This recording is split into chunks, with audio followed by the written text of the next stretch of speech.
انسان کے کچھ عمل ذاتی ہوتے ہیں جس میں انسان کی ذات کو نقصان ہوتا ہے۔ کچھ عمل ایسے ہوتے ہیں کہ جو کہ آپ کے ذاتی نہیں ہوتے، بلکہ اس سے آپ کی نسل کو، آپ کے مملکت کو، آپ کی ملت کو نقصان ہوتا ہے۔ یعنی جو ذات کو نقصان دینے والے عمل ہیں اس سے تو آپ کی ذات کو ہی نقصان پہنچے گا، لیکن فساد جو ہوتا ہے، فساد فی الارض جسے کہتے ہیں، اس سے انسان کی نسلیں اور انسان کی زندگی متاثر ہوتی ہے۔ تو قرآن مجید یہ بتاتا ہے کہ ایسے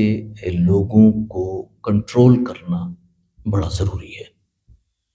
اور پھر یہ ہے کہ اگر انہیں کہا جائے کہ آپ غلط راہ چل رہے ہیں اور آپ نامناسب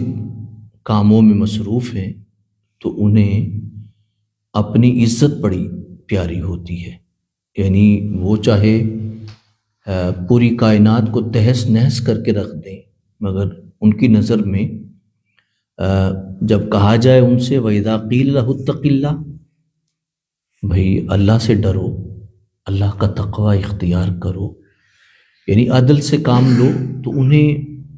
عزت جو ہے نا اپنی ذات کی، وہ بڑی پیاری ہوتی ہے، اور وہ اپنی بات کی خاطر، اپنی ذات کی خاطر جو ہے وہ سب کچھ برباد کر دیں۔ یوں سمجھیے کہ جانور اس لیے برباد کر دیں گے کہ ان کی بوٹی اس میں ہے، بھئی وہ بوٹی جو ہے وہ میں نے لینی ہے، چاہے آپ کا پورا جانور جو ہے وہ تباہ ہو جائے۔ تو مقصد یہ کہنے کا ہے، قرآن مجید یہ اس لیے فرما رہا ہے کہ اگر آپ نے اسلام کے نتائج چاہتے ہیں، یعنی ہم چاہتے ہیں کہ جو اسلام کی باتوں پہ ہم عمل کریں تو اس کا نتیجہ نکلے، تو قرآن مجید یہ کہتا ہے کہ مکمل داخل ہو اسلام میں۔ جیسے مثال کے طور پہ آپ اگر ہنڈیا بنانا چاہیں تو ہنڈیا بناتے ہوئے صرف ٹماٹر سے ہنڈیا نہیں بنائیں گے آپ۔ یقینی بات ہے کہ اکیلا ٹماٹر پڑا ہو یا اکیلا دھنیا پڑا ہو، اکیلا لہسن پڑا ہو، اکیلا پیاز پڑا ہو، تو کبھی بھی ہنڈیا تیار نہیں ہوگی۔ یقیناً جب یہ چیزیں ملیں گی تو ایک ذائقے دار سالن جو ہے وہ تیار ہو جائے گا۔ اصل میں ہر چیز باہم ایک دوسرے کے ساتھ جڑی ہوتی ہے۔ خدا کے جو احکامات ہیں وہ بھی ایک دوسرے کے ساتھ جڑے ہوئے ہیں۔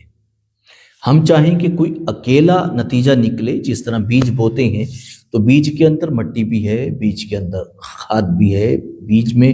دھوپ بھی اسے لگتی ہے، رات بھی اس پہ گزرتی ہے، پانی بھی اس کو ملتا ہے، الغرض اسے ہوا بھی اس کو بڑھنے میں اور مکمل ہونے میں مددگار ہوتی ہے۔